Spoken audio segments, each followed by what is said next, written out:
Maya Okonkwo was refilling the coffee carafe on the 19th floor when the whole company started losing $41,000 a minute.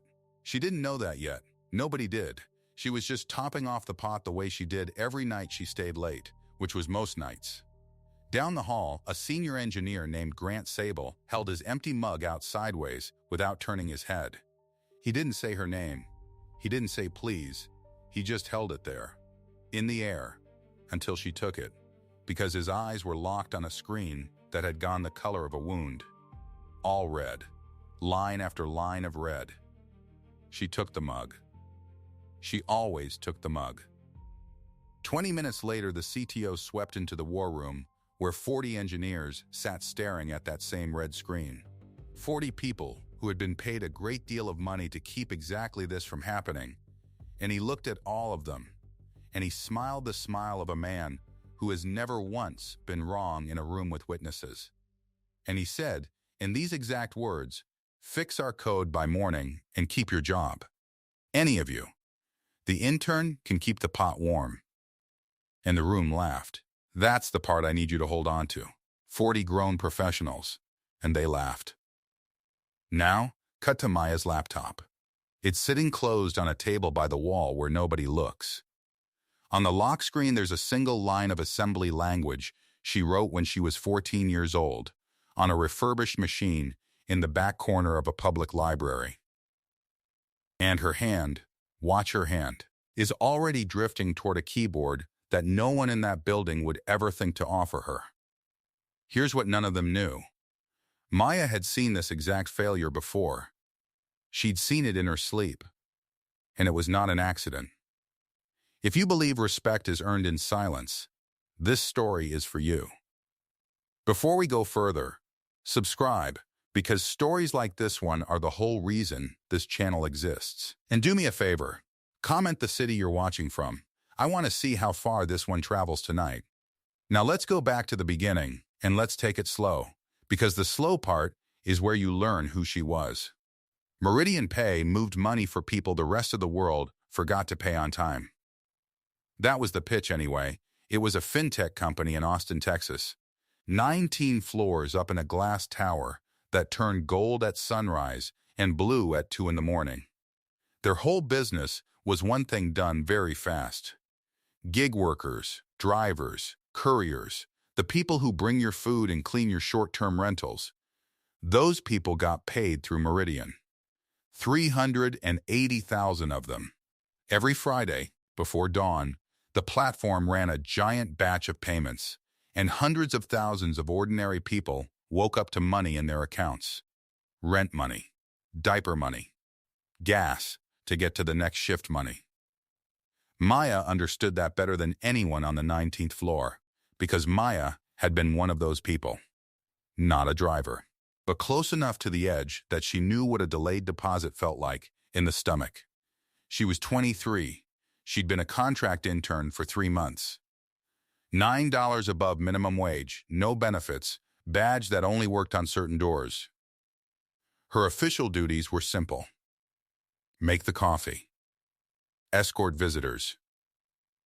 Reset the conference rooms between meetings. Wipe the whiteboards.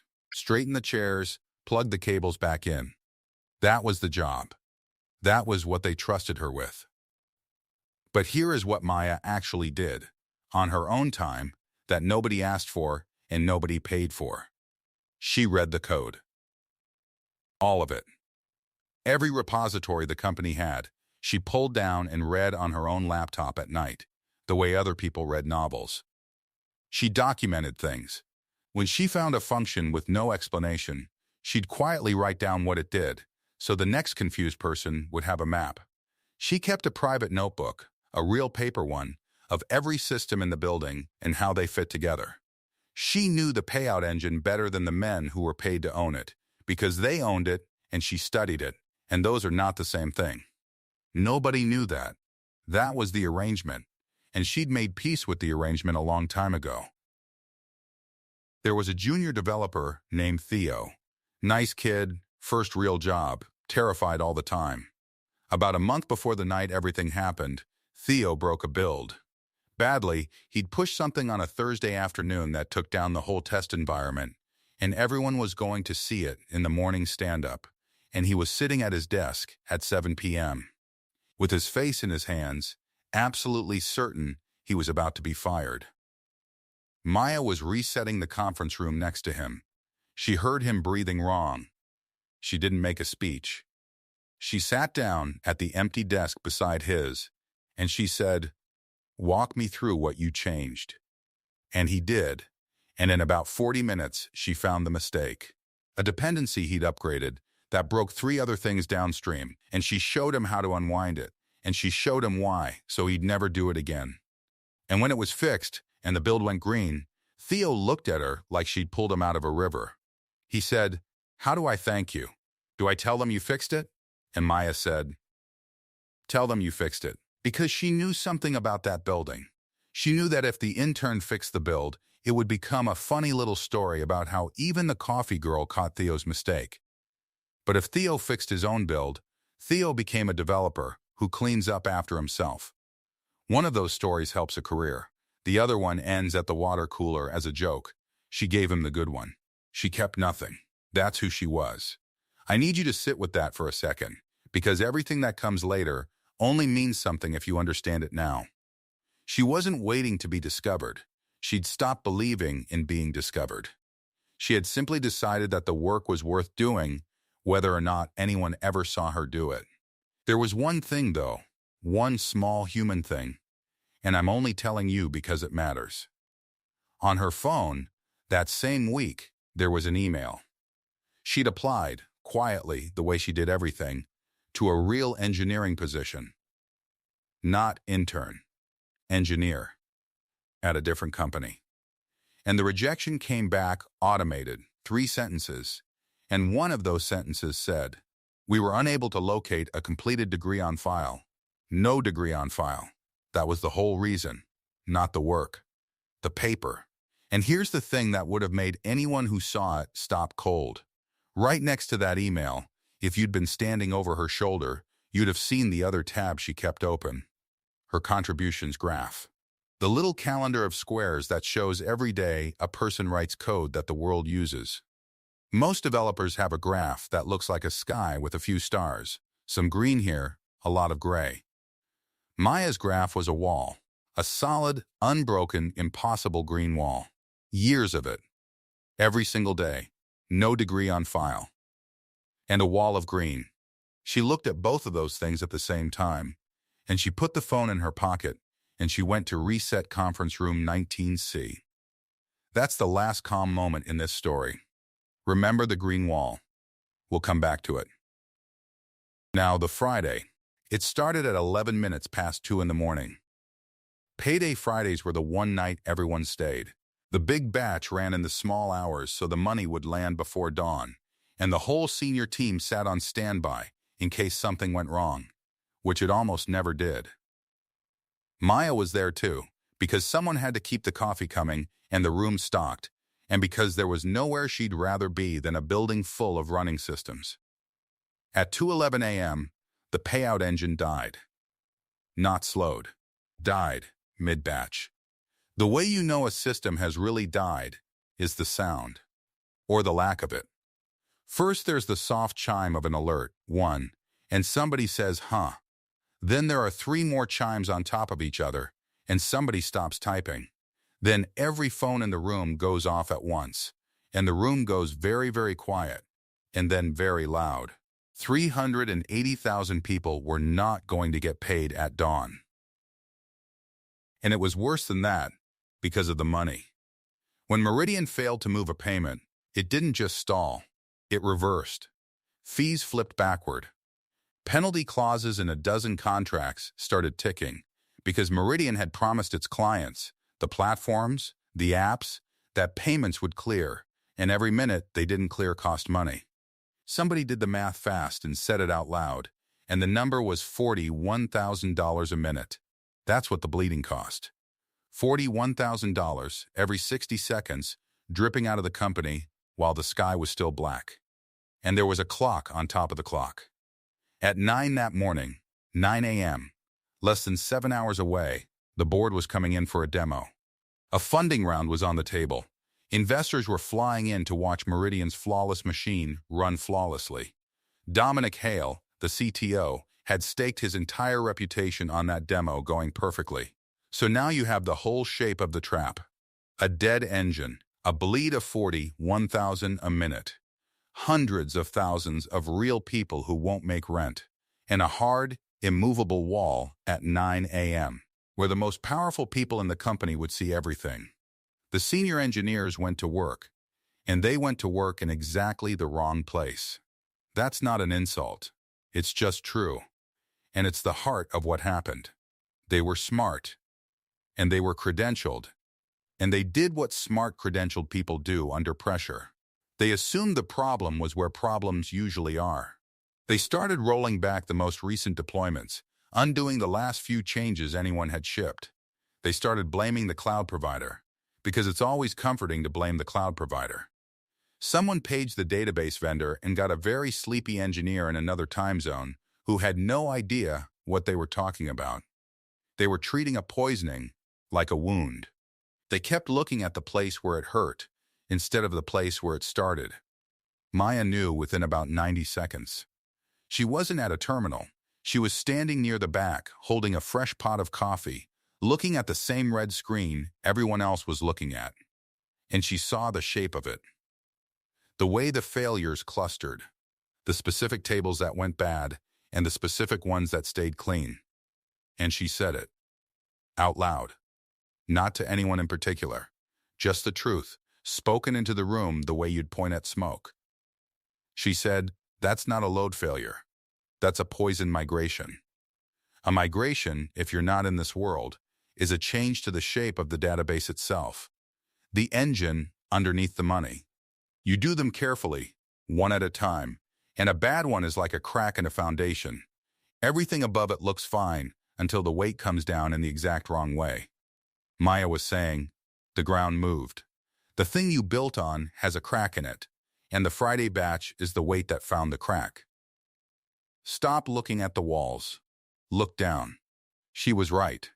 She was completely, precisely right, and she'd said it in the first 2 minutes, when they still had time.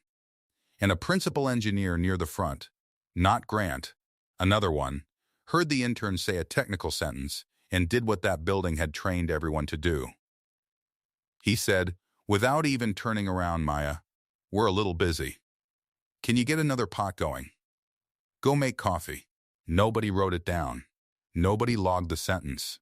In the record of that night, and there would be a record, an important one, there is no line that says the intern diagnosed the outage at 2:13 a.m. It simply didn't happen, as far as the machine was concerned, because the only person who said the truth wasn't a person whose words got saved. Maya made the coffee. Of course she did. But she also, very quietly, opened her own laptop at the table by the wall. 2 hours went by. 2 hours of $41,000 a minute. Do that math if you want to feel a little sick. That's most of $5 million gone, while people who were sure they knew better chased the wrong layer. They rolled back deploys, and the engine stayed dead. They blamed the cloud, and the cloud sent back a green dashboard that said everything was fine on their end. They restarted services and watched them die again the same way. The red didn't move, and somewhere in the 4 a.m. hour, the door opened, and Dominic Hale arrived. You could feel the room change before you saw him. Dominic didn't walk into a room so much as make an entrance into it. Expensive, quiet clothes, the kind that cost money by looking like they didn't. He'd come in from home, which meant someone had woken him, which meant he was in the particular mood of a powerful man who has been made to feel afraid and needs to put that feeling somewhere else fast. He looked at the red screen. He looked at 40 exhausted faces. And instead of asking what was wrong, he performed. He said, "Let me make sure I understand. I employ some of the most expensive engineering talent in the state of Texas.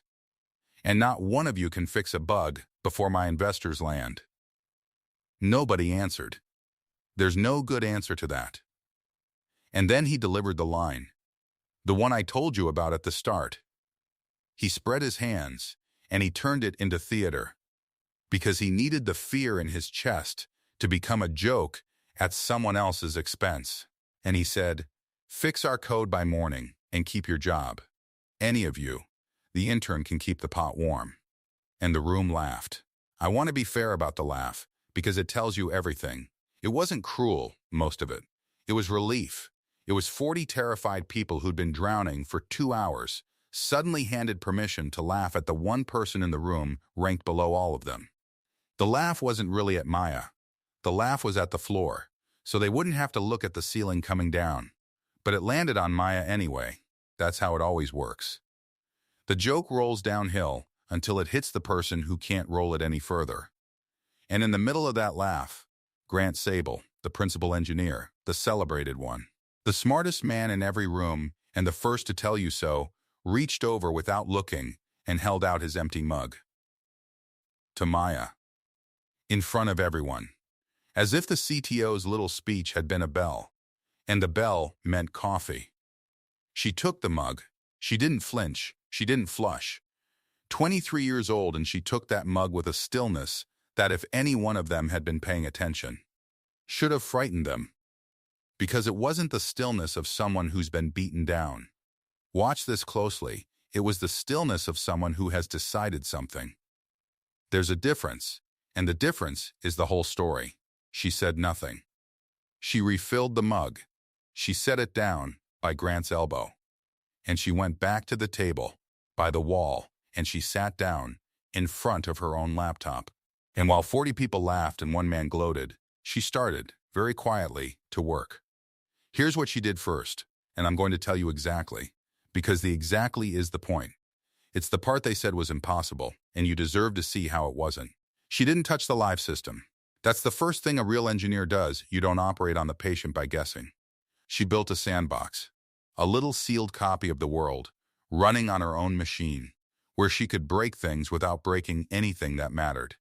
And into that sandbox, she poured the exact conditions of the Friday batch. Not an approximation, the exact concurrency, the precise way thousands of payments try to happen all at the same instant, stepping on each other, racing. Because that was the trick of it. The failure only appeared under one specific set of conditions. Run the migration on a quiet system and it looked perfectly healthy. Run it under the crush of the Friday payout, with tens of thousands of transactions colliding in the same fraction of a second, and it corrupted. That's why the seniors couldn't find it. They kept testing in calm water, and the water was calm, and they said, "See, the code is fine." The code was not fine. The code was a trap that only sprang when 380,000 people reached for their money at once. Maya reproduced it in her sandbox in about 20 minutes. She made the disaster happen, on purpose, in a bottle, where she could watch it. And once she could watch it, she could understand it. And once she understood it, she saw something that made her go very still all over again. Because this migration, the one poisoning the engine, was not sloppy. Bad migrations are usually sloppy. Somebody in a hurry, a typo, a missed edge case. This one wasn't like that. This one was clean. Elegant, almost. It was written by someone who understood the system deeply, and it failed in a way that only that kind of understanding could produce. It was the difference between a pothole and a pit with leaves laid over the top. She didn't say that part out loud. Not yet.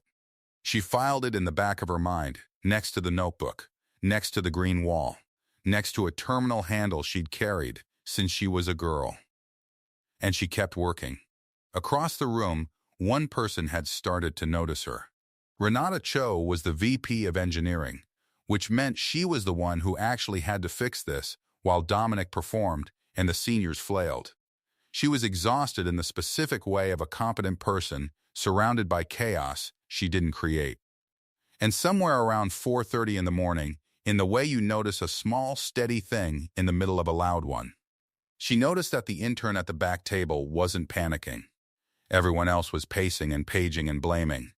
The intern was just typing, calm as still water, eyes moving in a pattern Renata recognized, the pattern of someone reading, not guessing. Renata drifted back there. She didn't announce it. She just ended up standing behind Maya's shoulder, looking at her screen. And what she saw stopped her. She saw the failure, reproduced in a sandbox. Isolated, labeled, understood. She saw 2 hours of the whole senior team's confusion sitting solved, or nearly solved, on the laptop of the girl who made the coffee. Renata said, very quietly, so no one else would hear. "How long have you had that?" Maya said the reproduction, about an hour. The cause, since 213. Since 213. Since the moment she'd said poison migration and been sent to make coffee. Renata did that arithmetic in her head, and I promise you something in her chest went cold, because she understood exactly what it meant. It meant the answer had been in the room the entire time. It meant they'd bled 2.5 hours and millions of dollars past a person who'd pointed at the fire while it was still small. There's a moment here I want to slow all the way down, because it's the hinge the whole night turns on, and it's not a speech, and it's not a dramatic reveal. It's a woman making a decision that could cost her her job.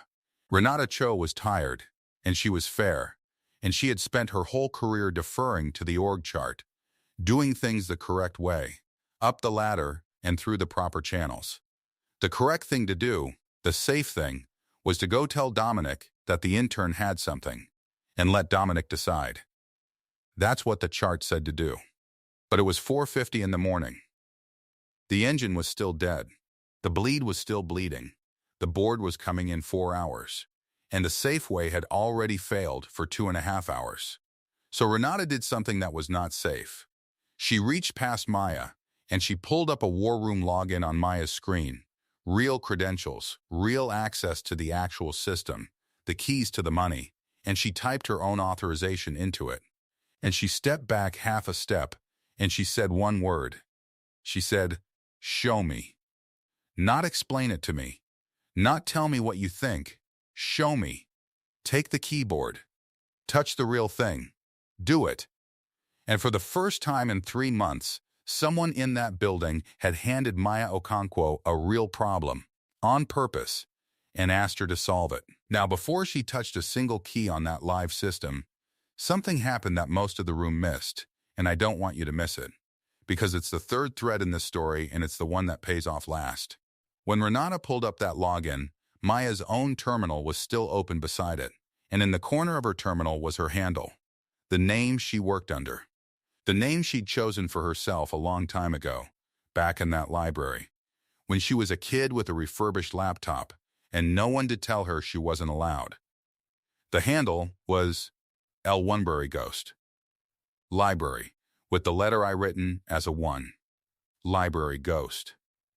The kid who lived in the stacks and left things behind that worked. Grant Sable was walking past, mug in hand, her coffee in his hand, still warm, heading up to the front to tell Dominic something reassuring. And his eyes crossed Maya's screen, and they caught on that handle, L. Onebury Ghost, and he stopped. Just for a second. Half a second. But I watched it, and you'd have watched it too. The celebrated principal engineer, the smartest man in every room, looked at that name on the intern's terminal, and something moved across his face that did not belong to a man in control. Recognition. And underneath the recognition, fast, buried before it could finish forming, fear. He knew that name. He didn't know it was her. He knew the name. The way you'd know a name from a story, from a piece of the world you use every day without thinking about who made it. And for 1/2 second, his certainty cracked. And through the crack, you could see that Grant Sable was afraid of a name written on the laptop of the girl he'd handed his coffee to. Then, he buried it. He was good at burying things. We're going to learn just how good. He looked away, and he fixed his face, and he carried the warm mug up to the front of the room to stand next to Power, because that's where he always stood. But it was too late. The audience, you already saw it. Half the room's senior people, if they'd been looking, would have felt the same small jolt Grant felt, because half of them knew that name too. They just didn't know it was sitting at the back table, refilling their coffee. I'll tell you what L. Onebury Ghost is. Not all of it. Not yet. That's the summit, and we climb to summits, we don't take the elevator. But I'll tell you this much. So the weight of the next hour lands right. The payout engine, the very machine that was dying. The one that moved money for 380,000 people, the one 40 engineers couldn't save, was built on top of a piece of open-source software. A library. A tool. The specific, difficult, beautiful piece of code that handles concurrency, that lets thousands of payments happen at the same instant without stepping on each other. Meridian didn't write that tool. Almost no company writes that kind of tool. They use it the way you use a bridge without knowing the engineer's name. It's foundational. It's everywhere. It's trusted by systems that move real money because it has been proven over years to be correct. And that tool was written and maintained for free by an anonymous developer who went by one name. You already know the name. I just told it to you. Maya put her hands on the keyboard. She didn't say anything. There was no speech. I keep telling you that. And I'll keep telling you, because it's the truest thing about her. The men in that room, when they wanted to seem competent, talked. Maya, when she was actually competent, went quiet. She cracked her knuckles once, soft, and she looked at the live system. The real one. The bleeding one. The one with $41,000 a minute pouring out of it and the whole company's survival sitting on top. And she began. And what she did next was the thing the seniors had said, out loud, could not be done before morning. Here's the situation she was standing in and why it was hard, so you can feel it. The obvious move, the move the seniors kept reaching for, was a rollback. Undo the migration. Put the database back the way it was before the poison went in. Simple. Except it wasn't simple, and Maya knew why. And this is the part that separates someone who knows systems from someone who just knows syntax. If she rolled back, she'd lose the ledger. The whole day's record of who was owed what. Rolling back the poison migration would also roll back every transaction that had tried to run since it. And that meant the truth of the day. The actual accounting of 380,000 people's money would be torn in half. Some would vanish. Some would double. You'd trade a delay for a catastrophe. The seniors kept reaching for the rollback because it was the move you make when you're scared and you want the last few hours to not have happened. Maya couldn't afford to want that. The last few hours had happened. The money was real. So she didn't roll back. She went forward. She wrote what's called a forward fix. Instead of erasing the crack in the foundation, she built a repair that sat on top of it and made it safe to carry weight again. She isolated the exact corrupt migration, found its edges, walled it off, and then she wrote a targeted correction that undid its damage without undoing everything around it. Surgery, not amputation. She staged it carefully, off to the side, where it couldn't touch the live money until she was sure. And she read it 3 times. Because you read it 3 times. Because there are people on the other end of this, and they don't know your name, and it doesn't matter. You owe them a correct answer. That was the first thing they'd said couldn't be done. She did it in the dark, at a back table, with a stranger's cold coffee cup sitting somewhere across the room, with her fingerprints still on the handle. And she wasn't finished. The hardest part was still in front of her. The part about making the money whole again without paying anyone twice. And the clock on the wall was already turning the word morning into something much, much smaller. She had the forward fix staged. That was the first impossible thing done. Now came the second. The second thing was the money. Here's the problem she had to hold in her head. All at once, in the dark. The engine had died mid-batch. That meant some of the 380,000 payments had gone out. Some hadn't. And some, this was the ugly part, some had started and stalled somewhere in the middle, half-born, neither paid nor unpaid. If she just turned the engine back on and let it run the batch again from the top, the ones that had already succeeded would run a second time. People would get paid twice. And a fintech company that pays some people twice and others not at all doesn't have a bug anymore. It has a bankruptcy. So she couldn't just restart it. She had to teach it to remember. She pulled the batch runner into her sandbox and started rebuilding it so that every single payment carried a mark. A stamp. A little fingerprint that said, "This one is done. Don't touch it again." The engineers call this idempotent. It's a heavy word for a simple human idea. It means you can ask the same thing twice and only get charged once. It means the machine keeps its promises even when you interrupt it.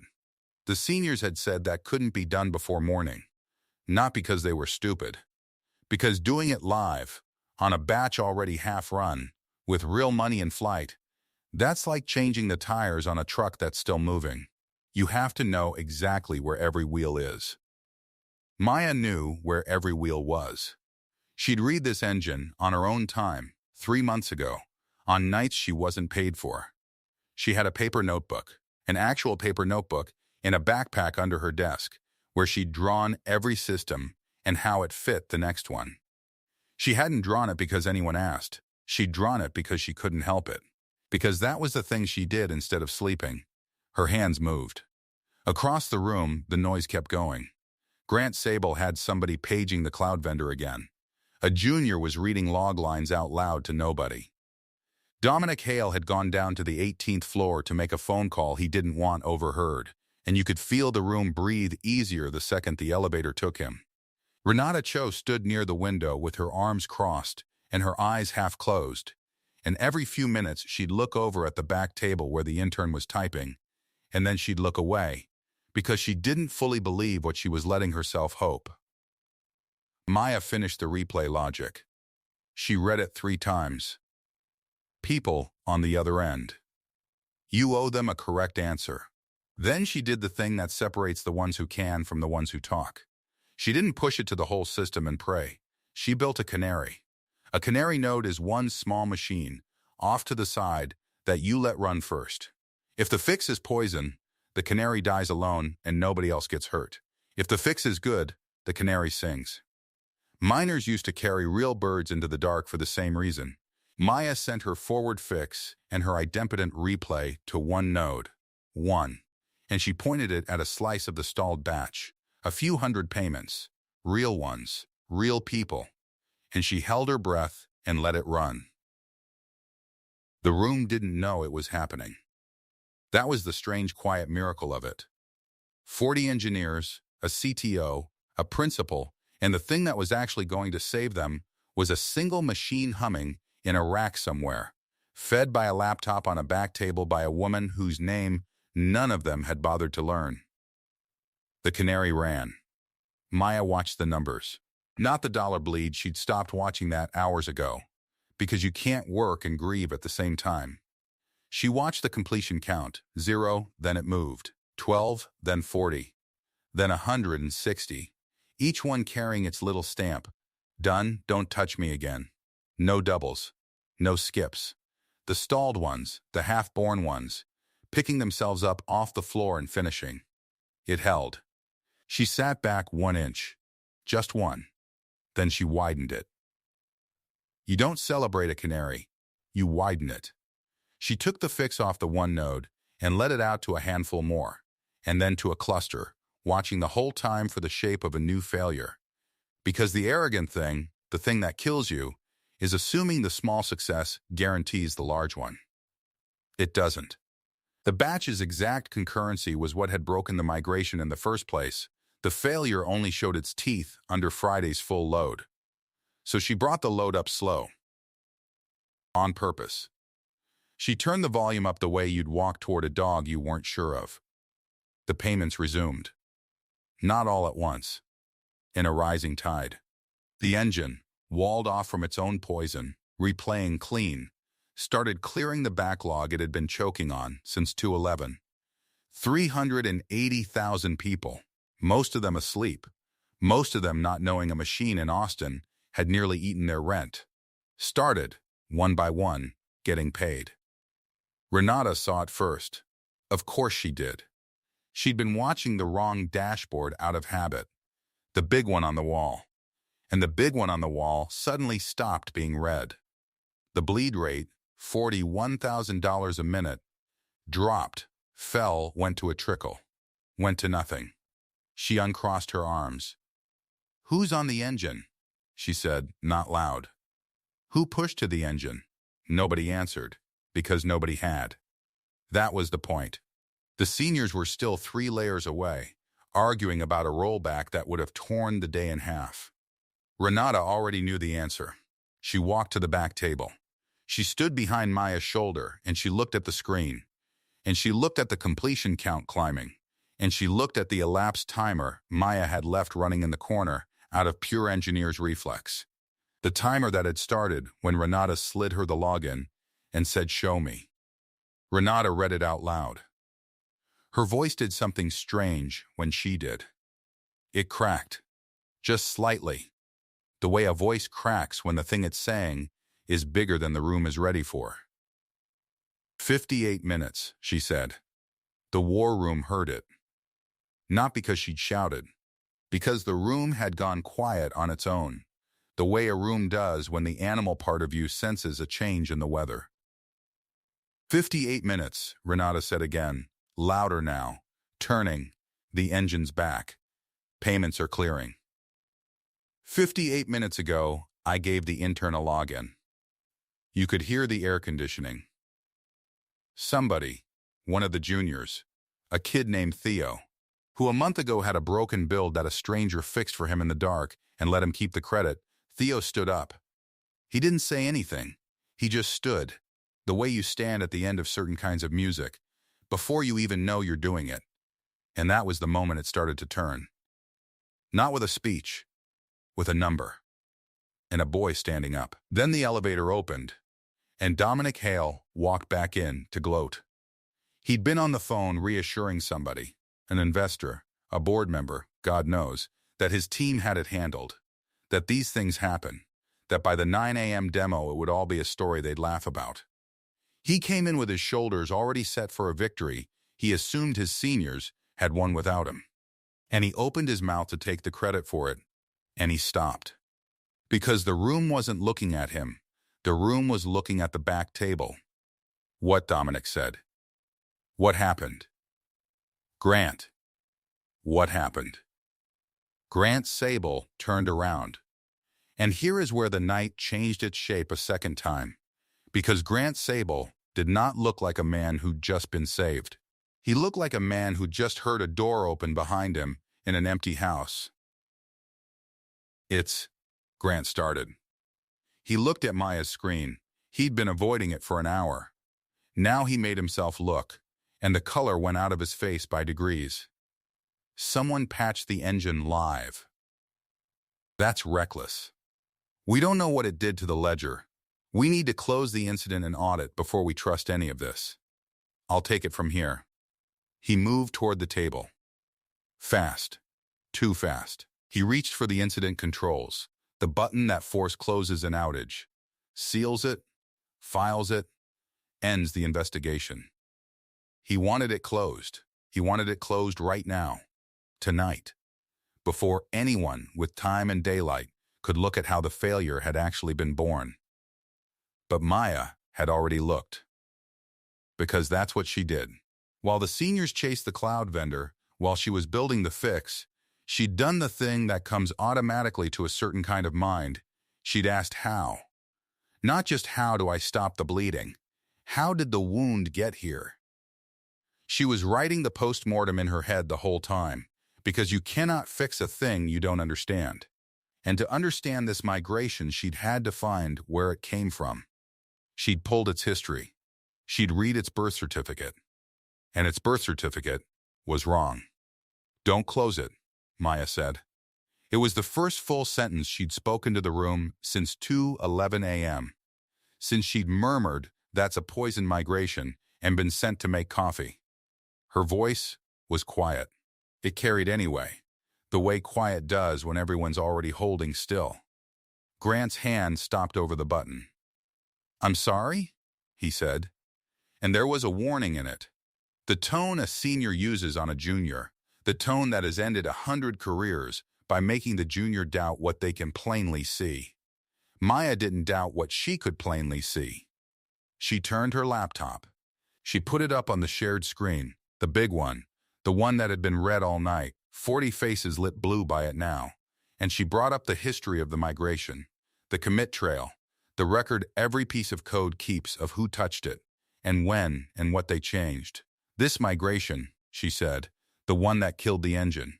It didn't come from a mistake. She scrolled, slow, line by line, so the room could follow. A sloppy migration is sloppy everywhere. This one was clean everywhere, except in the one exact place where Friday's payout batch runs its concurrency. It only breaks under this specific load. On this specific night.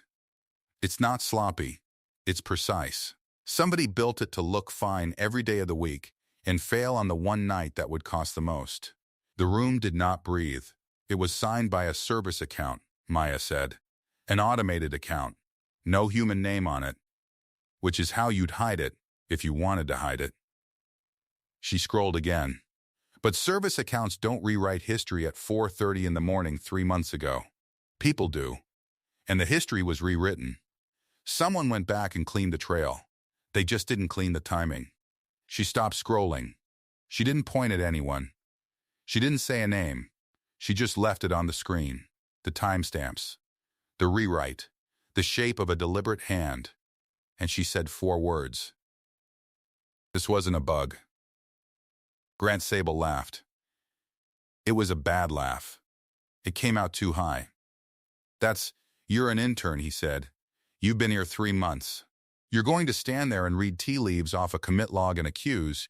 You don't even understand what you're looking at. Renata, this is absurd. She patched a live engine without authority, and now she's covering herself with a conspiracy theory.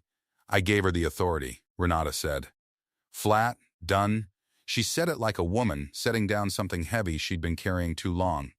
I gave her the login at 4:50 because you and your seniors had spent 2 hours rolling back deploys and blaming Amazon while the company bled $41,000 a minute. She diagnosed it at 2:13. 2:13, Grant. I heard her say it, and I sent her to make coffee same as you did. So no. I'm not going to stand here and let you tell the room she doesn't understand what she's looking at. She's the only one in this building who understood any of it all night. Grant's mouth worked. And it was Dominic. Dominic, who understood the least about the code and the most about a room, who saw where this was going before Grant did, and tried to seize it back. All right, he said, loud, hands up, the CTO voice, the everybody calm voice. This is a serious allegation. We don't try people on a screen at 6 in the morning. We have a demo in 3 hours. We have an auditor coming for the board review. Let the professional look at the record. If there's something here, the record will show it. If there's nothing, we all get some sleep. He thought he was buying time. He thought the auditor was his, an outside figure, credentialed, the kind of authority Dominic trusted, because it looked like the authorities he respected. He thought a professional would come in and make the intern's accusation dissolve into noise. The auditor was already in the building. She'd come early for the demo. Her name doesn't matter as much as what she carried, independent access. The board's own eyes into the system, separate from Meridian's engineers, answerable to no one in that room. Dominic had her paged up to the 19th floor, thinking she'd be his witness. She was a witness, just not his. She didn't take Maya's word. That was the whole point. She didn't have to. She sat down at a clean terminal, her own credentials, her own read of the system, and she pulled the same commit history from the source, cold, without Maya near her. 40 engineers watched a stranger do independently what the intern had done alone in the dark. It took her about 20 minutes. Nobody left. Nobody could have left. Dominic kept starting sentences and not finishing them. Grant had stopped talking entirely, and that silence was its own confession, though the room hadn't named it yet. The auditor sat back. The migration was authored under a service account, she said to the room, in the even voice of someone reading a measurement. But the commit was signed with a developer key, and the keys that tell, it's tied to a workstation. The history was rewritten on the 14th at 4:30 in the morning to bury the original author. Whoever did it knew the system well enough to hide inside it. But the rewrite is stamped. It leaves a mark you can't erase without erasing the thing you're trying to protect. She looked up. The intern's right. This wasn't a fault. It was built. And it was built by someone with principal-level access to this engine. There were maybe 6 people in the company with principal-level access to that engine. 5 of them were juniors and mid-levels who couldn't have written it. The 6th was standing by the incident button with no color left in his face. Nobody had to say it.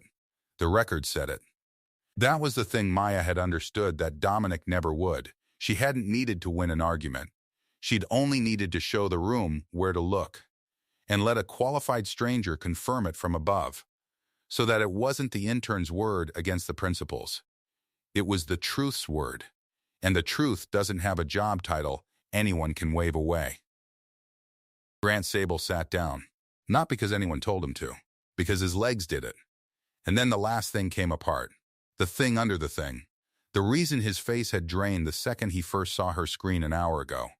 One of the older seniors, a woman who'd been at Meridian since before it had a name, who'd spent the whole night quietly running her own diagnostics and getting nowhere. She was looking at Maya's laptop, at the terminal still open on it, at the handle in the corner the login name Maya used for her own work, the one she'd never thought to hide because nobody ever looked at anything she did. L. Oneberry Ghost, the senior said it out loud, slow, like a word from a language she'd only ever read. L. Oneberry Ghost, she looked at Maya. That's you? Maya didn't answer, which was an answer. Half the seniors in the room knew that name. Not the person. The name. The way you know the name on a bridge you drive over every day without thinking about who built it. Because L. Oneberry Ghost was the anonymous maintainer of the concurrency library, the open source foundation, free, public, built by someone nobody had ever met, that Meridian's entire payout engine ran on top of. The seniors had pulled that library into the build years ago. They'd read its documentation. Tonight, some of them had opened its source, trying to understand the failure, trying to fix her code with her own tool, without knowing it was hers. They had spent the night trying to fix Maya's work. With Maya's work. While Maya made the coffee. You wrote the library, the senior said. It wasn't a question anymore. The engine's built on your library. You've been. She stopped. She did the arithmetic every face in the room was now doing. How long have you been maintaining that? That predates. I was 15, Maya said. Quiet, not proud. Just true. The recruiter's email was still on her phone, if anyone had wanted to look. No degree on file. That was the reason they'd almost not hired her even as an intern. No degree. She'd never finished a degree because she'd never started one. And she'd never started one because by the time she was old enough to enroll, she was already shipping the infrastructure that companies like this one were built on. She learned it in a public library, on a refurbished laptop, the same way she learned everything. Alone, unpaid, unseen. The line of assembly on her lock screen, the one nobody in that room had noticed all night, she'd written it at 14. It wasn't a decoration. It was the oldest thing she still had from the girl who taught herself in the dark, because no one offered her the light. She wasn't untested. She'd never been tested. That was the whole thing, laid bare in a blue-lit room at 4 minutes to 6 in the morning. Nobody had ever tested her because nobody had ever imagined they'd need to test the person refilling the carafe. Competence had been standing in the room the entire time, in an $11 an hour contract, holding a stranger's empty coffee mug, waiting 3 months for one real problem. It had gotten one. It had solved it in 58 minutes. What happened next happened slowly, and each part deserves its own breath, so take them one at a time. Grant first. The auditor didn't shout at him. There was no scene. She simply logged the evidence, sealed the commit trail, time-stamped the rewrite, attached her independent confirmation into a record that Grant himself could no longer close, because she'd taken the incident out of his hands the moment she confirmed it. 2 people from the floor below came up. Not security in any dramatic sense. Just 2 quiet people, whose job it was to walk him to a room and take his badge and his access while lawyers who weren't awake yet decided what came after. He'd done it to sink a rival. That was the small, sad size of it. The auditor's record showed the migration was aimed at a competitor integration launch. A project Grant had resented, a launch he wanted to tank so it would look like the other team's failure. He'd built the poison to go off under load and blame the load. And it had gotten away from him. Poison doesn't check who it kills. It had spread past the target and into the whole engine and nearly taken the company down on the one night the board was watching. The smartest man in every room had outsmarted himself in the dark 3 months ago. And tonight, the dark had handed the bill to 380,000 people who'd never heard his name. He stood up when they came for him. He looked at Maya. For a second, it seemed like he might say something. An apology, a threat, a question. Who are you? How did you? Why didn't I see? Maya said nothing to him. That was her whole answer. She'd said everything she needed to say to the screen. To him, she gave the same thing he'd always given her. She looked back down at her work. He walked out. The record spoke for him. She didn't have to. Then Dominic. Dominic Hale had spent the night trying to look infallible for a board that was arriving in 3 hours, and he was about to learn what his own words weighed. Because he had said them in front of 40 people, he had swept into this room, and he had said, in quotes, in the tone of a man who thinks cruelty is charisma, fix our code by morning and keep your job. Any of you. The intern can keep making coffee. And the room had laughed. The room was not laughing now. The morning had come. The code was fixed. And a promise made loudly in front of 40 witnesses is a leash, and Dominic had put it around his own neck without knowing it. And now the intern he'd used as a punchline had done the one thing he'd bet no one could do. He tried, at first, to find the angle. You could watch him look for it. The CTO and him hunting for the framing that would make this his win. My team, my culture, we empower everyone. The intern is a testament to the environment I built. He got about half a sentence into it. This is exactly the kind of, this is what Meridian is about, giving people the chance to. And he stopped, because Renata Cho was looking at him, and the auditor was looking at him, and 40 engineers were looking at him. And there was no version of the sentence that survived being said out loud in that light. He'd bet against the only competent person in the building. Publicly, on camera, the war room was recorded. All incident rooms were.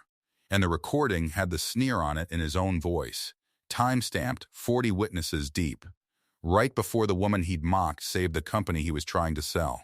He did the arithmetic. You could see the exact moment he did it. The sneer didn't leave his face all at once. It collapsed the way a building collapses, from the inside first. Keep your job, he said. He said it to Maya. Because he had to. Because he'd made it a public wager, and the wager had come due in front of the exact people who'd heard him make it, and there was no way out of it that didn't cost him more than paying it. The words came out of him like coins out of a man who'd been robbed. Keep your job. The thing he'd dangled as bait, certain no one could claim it. The intern can keep making coffee. He had to stand in the same room, in front of the same faces, and hand her the very thing he'd been so sure was safe to mock. Renata didn't let it stand there as his gift. She's not keeping a job, Dominic, Renata said. She's taking one. She turned to Maya, and this part she said carefully, because it mattered how it was said. Grant's seat is empty. Principal engineer. It should have been offered to you the second we understood what you'd done, and I'm not going to make you wait for it to go through committee. It's yours. The person who wrote the foundation this whole company stands on should not be making the coffee in it. The room was quiet in a different way now. Not the quiet of dread, the quiet of 40 people watching something be set right, and knowing they'd been in the room where it went wrong, and holding still out of a kind of shame that was slowly turning into something better than shame. Maya was quiet for a moment. Then she did the thing that told you everything about who she was. The thing that had nothing to do with the code and everything to do with why the audience had loved her since the first minute. "There's a name that needs to go on the fix log," she said. Renata waited. "Theo," Maya said. She nodded at the junior. The one who'd stood up, the one whose broken build she'd quietly fixed a month ago and let him take the credit for. Because he'd looked scared and young, and she remembered being both. "He caught something in the replay logic while I was staging it. Small thing. It mattered. Put him on the log." It wasn't true, exactly, not in the way she said it. Theo hadn't caught anything. Theo had spent the night reading log lines out loud to no one. But he'd been the first to stand up, and Maya had a long memory for the small kindness of being covered for, because no one had ever covered for her, and she'd decided a long time ago in a public library that she'd be the kind of person who did it anyway. Theo opened his mouth to say it wasn't true. Maya looked at him. Just once.